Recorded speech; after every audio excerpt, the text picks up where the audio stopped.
Everything Everywhere All at Once. What a title. It was so much fun to make fun of that title too. For those of you that don't know, Jaby is not my legal name. That's a name I made up as a kid. It's an amalgamation, or it's a collection of names really. And the Y in Jaby actually stands for Michelle Yeoh. This is no joke. Michelle Yeoh is someone I admired greatly and still admire, but as a kid, I just was in love with her. I wanted to marry Michelle Yeoh. That's how much I was in love with her. My mom's like, she's so much older than you. I'm like, I don't care, Mom. So it makes me really, really happy to see her back in the spotlight, like obviously with Shang-Chi, you know, and Crazy Rich Asians, and yeah, now she's this. having a moment. Like it almost feels a resurgence. I was thinking, I was like, you know what? It almost feels like she's doing more movies in Hollywood now than she did in her heyday. Yes. So let's jump into this. We'll start out non-spoiler, and then we'll migrate into spoilers. We'll let you know loud and clear when we shift. The IMDb summary says, an aging Chinese immigrant is swept up in an insane adventure where she alone can save the world by exploring other universes connecting with the lives she could have led.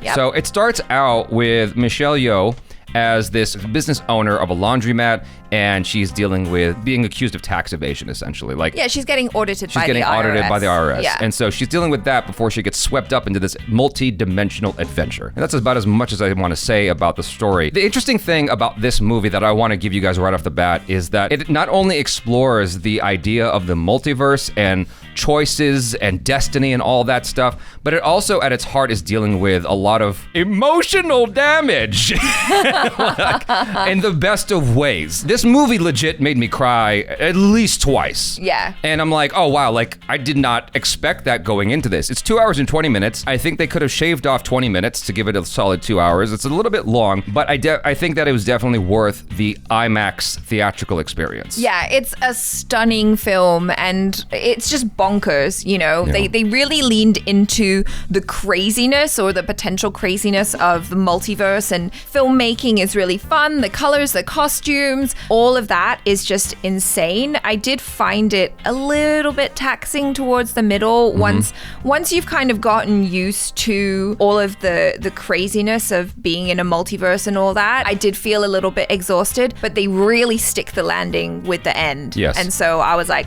bravo. So this is written and directed by Kwan and Daniel Scheinert. Scheinert?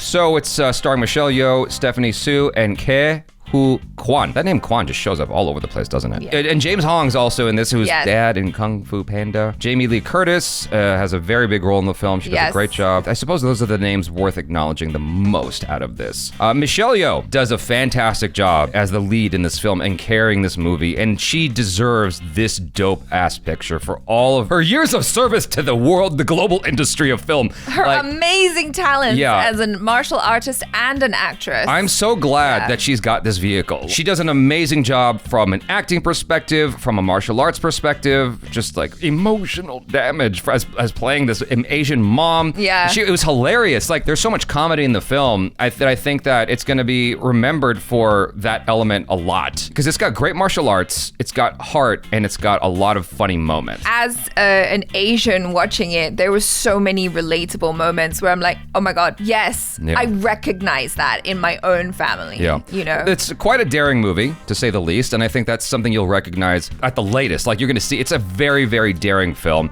and I like how bold it was. Whenever you're dealing with an experimental film like this, you always run the risk of it being self-indulgent, right? Sure. And you sort of have to go in being self-indulgent in order to make a film this bold. But sometimes it gets to be a little bit too much, and I think that this film does cross that path at a certain point, but then it pulls back in, it gets grounded again. It being a multiversal film, it has a lot of storylines going on, and it actually manages to fulfill or complete all of them. And I'm like, whoa, I don't know how you managed to do that, because I barely spent time here or here or here, and yet I feel all of these things. Yeah. It did a fantastic job with what it set out to do. There were some jokes that like went outside of my realm of comfort, where I'm like, okay, I guess you had to do that. I mean, it is a comedy also, so fine, I suppose. I just sort of like automatically forgave it, because I'm like, I like this as a whole so much. At one point I was thinking this might be my new favorite movie, but then stuff happened in the movie. I'm like, okay, it's not, but it's still great. Weirdly enough, I think my favorite part of the movie is the first 20 minutes. Like that's my favorite chunk before it goes like complete haywire. I loved everything that was establishing who Michelle Yeoh is, her family, and all that in the real world. Yeah. Like all that was because it was so relatable. Yeah. Because it seems like when the multiversal thing takes place,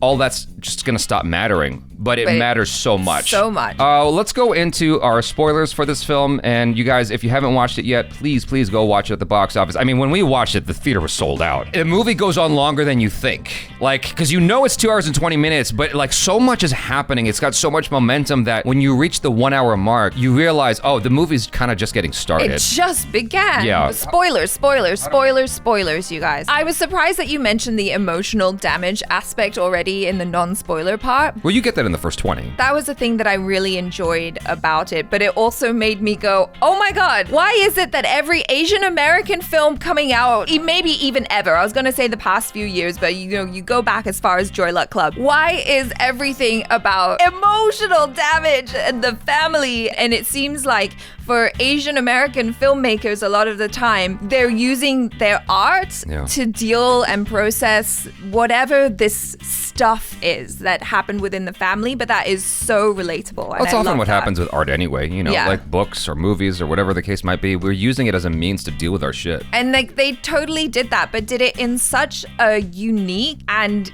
interesting way. Like I didn't realize going into the movie that it would be dealing so heavily with that and that would be a core theme. It didn't look like it at the outset, no. No, because I was just really taken with the incredible visuals, like just how zany it was. And the martial arts and whatnot, and the martial arts, and you definitely get all of that in spades. Let's talk about that for a hot second. Oftentimes with American films, I mean, this is more antiquated now, but like, I mean, you saw with like Liam Neeson's trilogy of losing his daughter and his wife and all that stuff.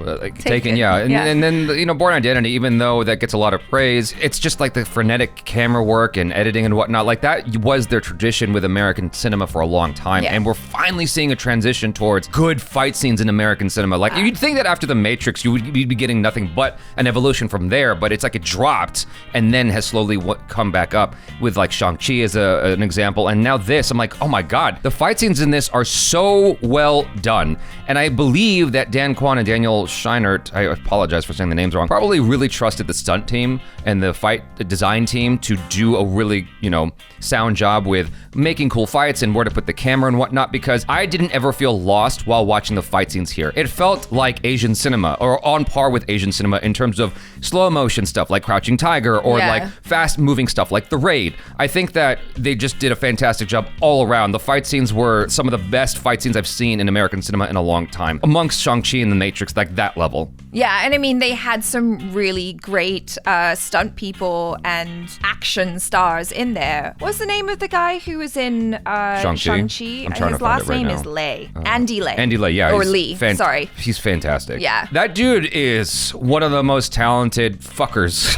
Like, the way he moves, I'm like, God damn. Like, I can see why he's getting the work that he does. And it's amazing where he started, because if you watch his interview at the premiere of Shang-Chi, he started out as a dude who was making fun of Marvel, but like in an endearing way, like in a loving way. A parody, he was doing spoof and parodies, and then he became part of Marvel, and now he's in this, and he's got full-on fight scenes with Michelle Yeoh. I'm like, I can't even imagine what he must be feeling being in these premiere fight scenes of the movie with Michelle Yeoh. Yeah. It's amazing. And she looked great as well, badass as she is. So the fight coordinator is Brian Lee, one of the main guys fighting in the movie. Yes. He was the one who had his balls, what do you call it? Well, he was in that scene with Andy as well. Right, but his balls were blurred out, which is like a weird choice. I wonder if they wanted to have his thing like properly shown, and then they just decided to take it out. He did stunts in Shang-Chi. He's in Bullet Train as a stunt performer. This is the first time he's really gotten a chance to flex his choreography muscles. He did fantastic. He did a fantastic job. Yeah. That is impressive, that this is his first one out. Alfred Singh was James Hong's stunt double. Oh, okay. Craig Henningsen was one of the stunt guys in this. He was one of the cops. And I also got to acknowledge Nariana Cabral, who's been a guest on this channel before, on one of the Jaby Koay channels. What I'm trying to say is I want to acknowledge my friends who were participating in this. Y'all did a fantastic job. Bravo to Brian Lee, because if this is his first one, I cannot wait to see what he does from here. Yeah. Because the fights were so good. And then, of course, Anthony Nana Panom, I'm sorry for messing up your name. I've known him for years. We go way back. We did a stunt job together on Deadliest Warrior.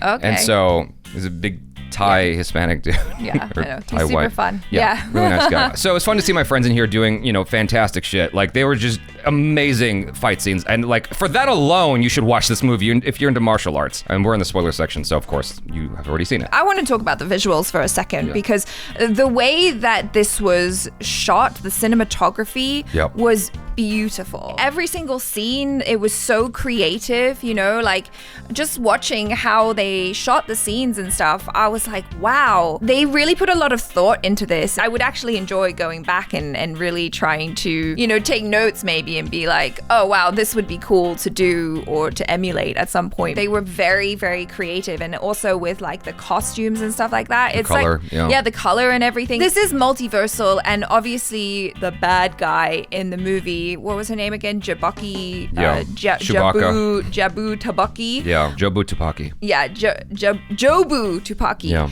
They just really went all out with her, and I really enjoyed the costume design and the makeup and everything. It was just really creative and fun, and as it should be, because it, you know, it's like, okay, well, how much fun can we have with this, and how cool can we make it? How like crazy and zany? If you're someone who can literally just manipulate space, time, matter, whatever, and you could just make yourself look however you want, you know? I think they took that brief and just ran with it and got really, really creative, which was so cool to watch. The actor Hui Quan, he sort of caught me off guard because his voice is a little bit high-pitched or higher-pitched. And by the end of the movie, I fell in love with him. Like, I thought he did such a good job.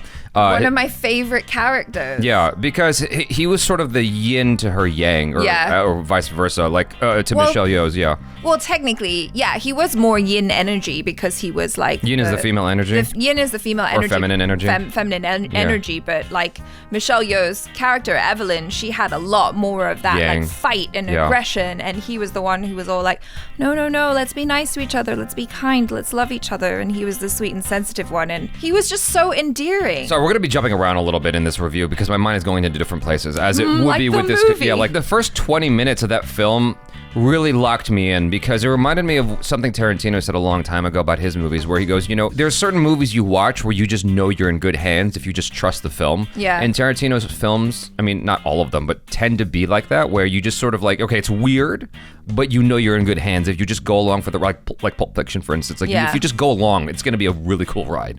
And this was definitely that, where in the first 20 minutes, I could feel just how smart the filmmakers were in terms of like the direction and the editing and everything like that. I'm like, oh wow, okay. Yeah. I'm really vibing with this movie right now. It feels very well controlled, if that makes any sense. The comedy in those first 20 minutes like really set me up in a good way because, you know, Michelle Yeoh, like something happens with the daughter and her girlfriend, right?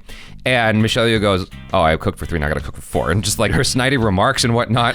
And when she goes up to her daughter and she wants to say, I love you. Yeah. And she's just not ready to do that yet. She doesn't know how. That's the thing. Exactly. I feel like that's the thing that as an adult now, I can look back at my relationship with my mom and realize that all of those moments when I thought she was being mean to me. Yeah. She was actually trying to say that she loved me, but I just... In her own way. In her own way, but I was like, what? It was hilarious and painful and real all at once because she goes, I have something to tell you. And you can see the look in Michelle Yeoh's eyes and you could probably hear the direction, which is you're thinking I love you, but you can't say it, right? And she goes, you're fat. You have to eat healthier. Eat healthier. You're getting fat. Exactly. And then she just walks away and it's like, oh, and the pain in the daughter's eyes and everything like that. Like all of that, you know, worked together very, very well. And my question to you is, how did you feel about Stephanie Sue as the villain and the daughter in this movie? Like her as the daughter, I thought she did a great job. She did a fantastic job as the daughter, but as Joy. As the villain, at the end of the movie, I'm like, I'm okay with it. I don't know if I loved her as the villain. I'm fine with it. Yeah, I think like initially I was a bit like, oh, okay. And I wasn't super sure, but like by the end I was like, okay, yeah, it's fine. Like I buy this. Yeah. It's cool. I thought she did a good job. Jamie Lee Curtis definitely stands out as a wonderful supporting actress in this movie because being a multiversal thing, everybody who's in the movie has multiple roles, so to speak, right? And Jamie Lee Curtis definitely has multiple roles in the film. One that you wouldn't expect at the outset of the movie. Yeah, the hot dog fingers. The hot dog fingers lover. Yes. Which is just a weird thing. Bizarre. That's one of those things in the film where I was like, okay, I'll allow it, I guess. It's just weird. That's a phrase I've just stolen from Doctor Strange. When you're exploring ideas of something that could exist in an alternate dimension, it has to make some semblance of sense. And the idea that a species could survive and procreate and have our world using hot dog fingers makes absolutely no sense at all. Did you see what they can do with their feet, though? It doesn't make sense. It just doesn't make sense. And I was like, all right, I guess I'm just going to go with it. Even though I don't agree with this, I'm just going to go with it anyway. But anyway, Jamie Lee Curtis did a fantastic job as, you know, the tax lady at the IRS, and then the lover of Michelle Yeoh. And then like the baddie, the multiversal baddie as all well. of that stuff. Yeah. She did a great job. I got to commend Michelle Yeoh again, because obviously she had the hardest part in this whole thing, like with 1,000 costume changes, 1,000 different characters she's playing all at once. And the directors did a really good job of like, I watched this, I go, how do you even make a movie like this? How do you keep this all in your head when you're writing it, when you're directing and you're editing it? Like, how do you keep this making sense? It looks so complicated, but maybe it's not as complicated as I'm thinking. I think how they succeeded is like they made it so that in this world, in this universe, it is really complicated and it is crazy, but at its heart, the story is very simple. Okay, gotcha. You know, gotcha. And that's what really made it stand out to me, is that in the beginning, you know, like I love that first 20 minutes. I love when they first start establishing the multiversal stuff, and when it starts going crazy, it's really fascinating, it's fun. But then once all of that craziness has been established, then there's this kind of lull in the middle. We as an audience know and we understand that this is like a crazy zany world, but what else? And I had the thought halfway through where I was kind of like, if this is the whole movie, like I can say that I enjoyed how beautiful it was and how out there and creative it was, but if something else doesn't happen, I'm gonna be kind of annoyed. Right. But then they really stick the landing with surprising you that actually it's a family drama, and all of that emotional undercurrent and it all being about love and being kind and all of that. I was like, oh my God, I didn't realize this is the movie I signed up for, but oh wow. One of the big themes of the film is learning to let go of control. Yes. That is a very difficult thing to do. I don't know, as an Asian parent, as an individual who just sees how things should be. You know, it's hard to let go of the wheel, like as it were in Fight Club. It's hard to just let go of the wheel and let the car drive itself. Yeah. And there was that epic moment towards the end of the film, and that, God, just like thinking about it gets me a little bit emotional, where Michelle Yeoh had to let go of her daughter. And trust that she might come back or that she might not, but that she had to live her own life. It's not up to Michelle Yeoh. Exactly. That's the hardest lesson, I think, to learn as anyone who cares a lot. I related to Michelle Yeoh's character. Like, I'm an individual who really, really cares a lot. And because of that, I try to like control things and tell people like, no, you gotta go this way. One of the biggest lessons I had to learn, or I'm still learning, is just learn how to let go and be okay and accept and just love anyway and go from there. I think that's one of the big lessons at the end of the movie, is that that's what she had to learn. Yeah, as a parent, that's so important. You can only hold on to your kids for so long, and you just have to hope that you raised them well enough and that you gave them all the tools they need, and then just gotta let them go. It was incredibly moving. One of the most impactful films for me growing up was definitely Run Little Run.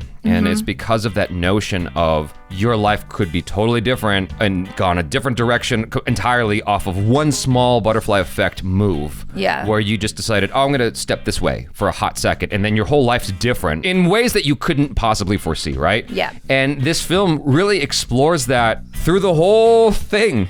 Where literally, am I gonna go this way or this way? And it's like a simple thing, but it has these big consequences for her. And the way that it does all that and keeps the whole thing balanced is remarkable, in my opinion. I know that you said it's a simple story at its heart, and that's what helped it to work really effectively, but I think that it's still amazing what they were able to accomplish here. Even though there were things I didn't like in the movie that I could have done without, it's just amazing that they were able to give us all these different directions and universes and make us care about all of them. Like her as the chef, you know, like with the raccoonie, you know, as silly as that was, like that was funny, right? Yeah. They managed to give each of her, at least the ones that were the most stand out, they managed to give her arc, even when she played a rock. They managed to give each of these characters that she played in the movie, variations of herself, an arc, and that's very hard to do. And the thing with the rock, that was incredibly moving. That whole scene, they were rocks. Right. Like, how do you do that? Yeah. You know, like with the captions and everything, I was like, this is brilliant. Well, I mean, they did a good job of like really getting you grounded and set into Michelle Yeoh's character. Well, yeah, and like you understand her situation, and this is what I mean. Like, it's high concept, but it keeps us connected with the emotions, and I think that's the best way to do a film like this. You know, otherwise it just turns into some like self-indulgent art house mess. Yeah, just beautiful, but with no substance. Yeah. I remember that when it said part 2, that's when I realized, oh shit, like this movie's just getting started. Yeah. I don't know how I'm feeling because I was kind of exhausted. I was like, is this movie almost over? And like, it felt like it was almost over. And then it said part 2 and I realized, oh, we're just like, this is not even halfway through, is it? Yeah. And then when it said part 3, I was like, okay, this is, now we have the denouement thing. Like it's coming to the close. The thing also with that structure of having different parts, there was also that false ending where you knew what it was, but I got mad. I was like, you better not end this movie right now. Like you can't, no. Is this weird art house movie that I just signed up for that isn't giving me a proper ending? I was just mad, and then I'm glad that it wasn't. Yeah. And that they really stuck the landing with all of the family drama and resolving all of that. That I was like, oh, okay. I think that's why I appreciate the movie so much, is that with everything that's creative and arty and crazy and wonderful in terms of visuals and out there-ness about it, they stuck the landing with the emotional storyline for me, and I was like, cool. I realized the thing that was impressing me was that with the story kind of like doing this escalation over the course of the movie and it jumping between universes, like how one scene was affecting another scene and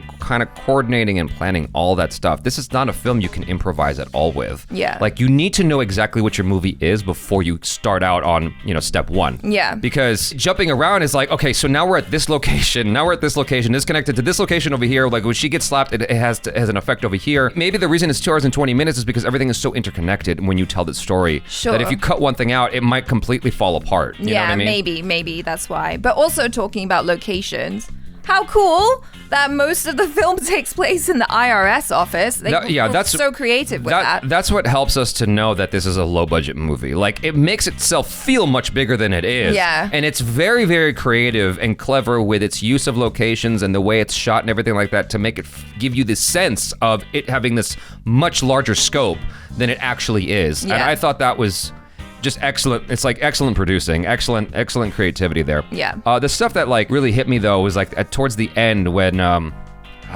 he looks like Jackie Chan. What's the name of the dad character one? Wayman. In the alternate dimension where she's a famous movie star, right? Yeah. And he's like, I would totally have just done the laundromat thing with you and lived a simple life like that. I would have been cool with that. I mean, obviously I'm paraphrasing, but I thought that was great. That got me because I'm like, sometimes we have these extreme aspirations, especially like for Asians and whatnot. Like, oh, you got to be a doctor or a lawyer or whatever. You got to be rich. Own a big business or whatever. It's like, but sometimes like it's just fine to have like you just want to be with someone awesome. And that's okay. And that's enough. That can be successful. Exactly. You know what I mean? Having a successful relationship could be success. And I think that was a beautiful thing. And then the moment with her daughter towards the end when she's learning to let go, she pulls her back out of the car and gives her that little speech. Like, obviously that's where the film got predictable, but even though it was predictable, I was still along for the ride. Yeah, because I love the characters so much. Yeah. By that point, I was like, oh, it's this movie. Yeah. I didn't realize it was this movie, but oh boy, am I glad that I'm here. Well, it's bedazzling you with all this like theatrics and fireworks and whatnot, and then underneath it all, you realize, oh, this is like the core of it. This is the core of it. Yeah. This is the core of it. It's like, I'm proud of who I am. Yeah. I stand up to my dad. I love my daughter, and acceptance. I fully accept that I'm a messy human, and that's okay. Yeah. Anyway, I really like the film. Hopefully you guys did too. Let us know your feelings in the comments below. Thanks for hanging out. I am Jaby Koay. This is ACHARA KIRK. Peace out.